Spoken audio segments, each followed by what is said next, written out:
अगर आप भगवान श्री कृष्ण से प्रेम करते हैं तो प्रेम करते हो तो ये भी जान लो कि वो तुम्हारे साथ में क्या क्या करेंगे।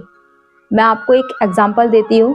एग्जांपल ये कि बांसुरी जो उनके होठों पे रहती है, उस बांसुरी ने भी उनके होठों तक जाने के लिए बड़े बड़े परिश्रम किए हैं। वो कैसे?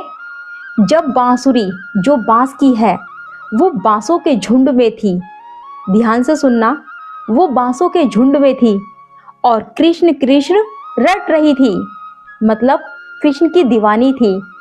तो भगवान कृष्ण की नज़र उस बांसुरी के ऊपर पड़ी। जब बांसुरी के ऊपर पड़ी तो सबसे पहले दोस्तों उस बांस मतलब जो बांस है उस बांसों के झुंड से उसे काट के ही अलग कर दिया।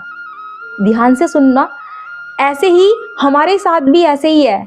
अगर हम प्रभु श्री कृष्ण से प्रेम करते हैं तो सबसे पहले हमारे वो उस कुटुंब से ही अलग कर देगा, हमारे उस परिवार से ही हमें अलग कर देगा जो हमारे रिश्ते से बंधे हुए हैं।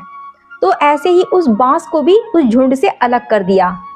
फिर भी दोस्तों उसने भगवान श्री कृष्ण का नाम लेना नहीं छोड़ा। अब ध्यान से सुनते जाइए। तो उसके अंदर काट के भी संतुष्टि नहीं मिली श्री कृष्ण को। उन्होंने क्या काम किया, उसके अंदर क्या नाम है, 6 सुराख कर दिए।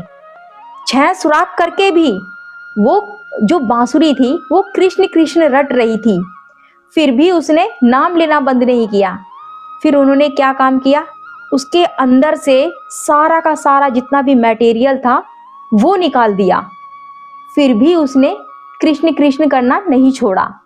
कहने का मतलब ये है कि तुम्हें श्री कृष्ण के पास जाना है, यानी कि श्री कृष्ण हमारे अंदर ही है। अगर वहां जाना है तो तुम्हें सब कुछ त्यागना होगा, या यूं कहो कि अपने आप ही त्याग देता है इंसान।